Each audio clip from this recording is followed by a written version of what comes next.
Hello and welcome to a Smurd P video, and today we're looking at Transformers Legacy Evolution Autobot Devcon Deluxe Clan from Transformers. And I'm not gonna lie, I thought this figure would never exist. So kudos to Takara Tomy Hasbro for actually delivering something that we probably wanted for many moons. There is the beautiful plastic-free packaging on the side. On the back, Evo-Evolution, which is a terrible gimmick. Absolutely ridiculous. Why on earth would you bother? There was no need of it. And on the side, beautiful pictures of Devcon. So let's get him out of his packaging. So, here he is out of the packaging, and I've got to say, he looks really nice. Now, in terms of this character, from what I remember, I haven't watched G1 for quite a while. I can't remember when I last watched it. I feel like he only poked up in one episode, which was around the gambling and stuff. And I mean, I could be completely wrong on another world, but I felt like there was more to him, and I felt like it was like a stepping stone to develop him, and then they never did. Now, there's always been this, I could be wrong again, but I feel like there was always this comparison to Blur as well.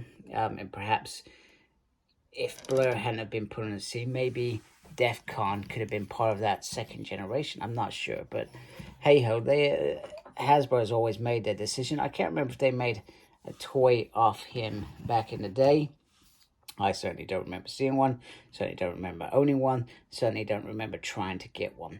So, but he's got this beautiful sky sort of blue going on there, this crisp Autobot sign in there. There are signs of little pins throughout, and the red sort of complements the whole sort of arrangement really beautifully.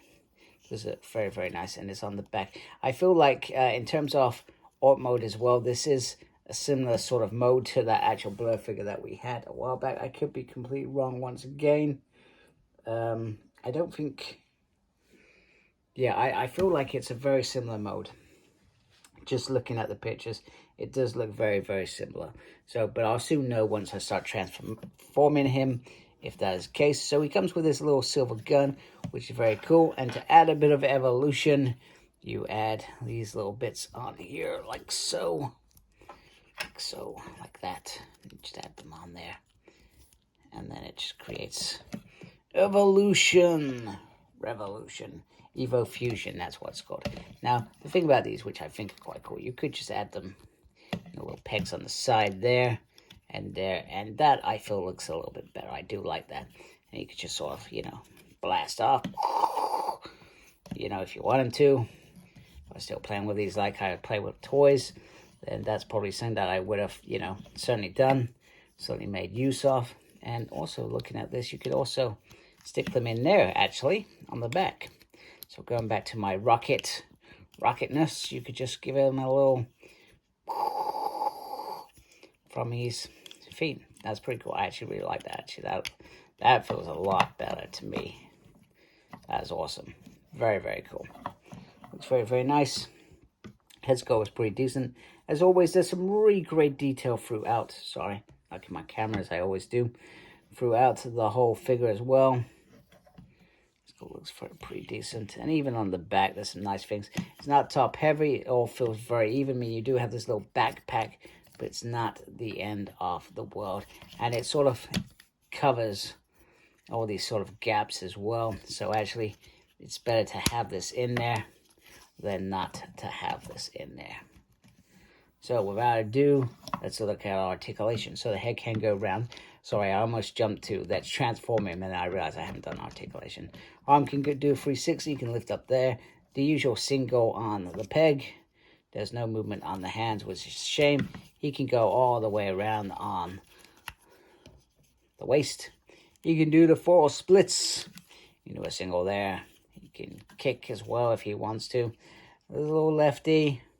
That could be a righty. Not entirely sure. You can lift up, very minor lifting up, not very much. So not very much in terms of movement on the feet. But I feel like he could hold his own in terms of articulation. looks pretty decent. So, as I was saying before, without ado, let me transform him, and we can have a look at that Auto mode.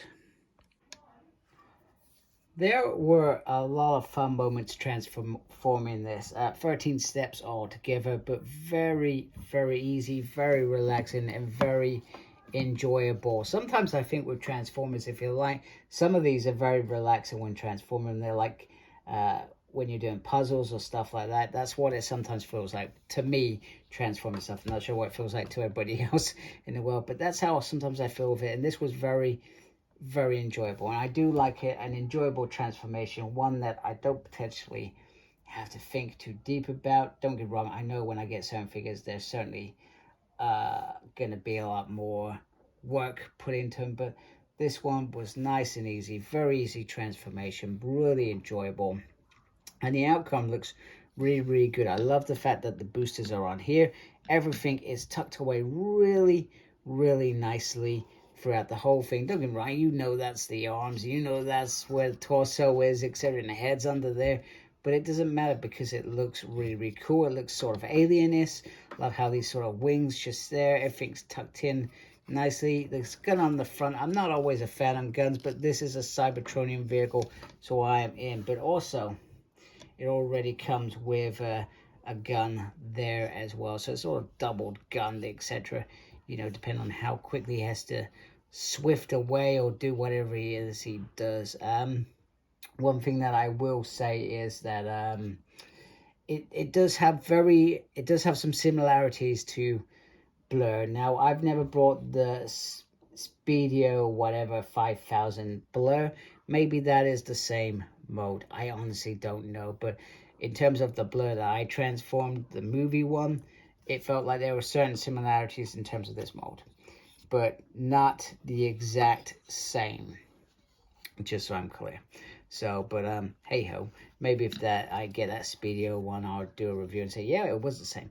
But you know, until then, this looks great, and you know, if you're a real G1 enthusiastic collector, you're gonna want to get this, because is your collection complete without this figure? Probably not.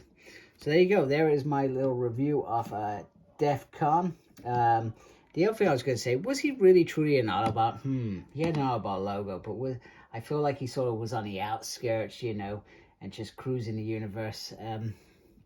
So there's that bit as well. But yeah, I feel like it was a missed opportunity to bring this character in a little bit more into the series. But hey, we cannot have everything we want, can we? So anyway, I hope you like my review. If you do, please support my channel by subscribing. I'd really, really, really appreciate it. Thank you for taking the time to watch this video. Thank you to everybody that is subscribed to my channel. Make sure you look after yourself. Very important these days. As always, embrace geekiness. Take care. Goodbye.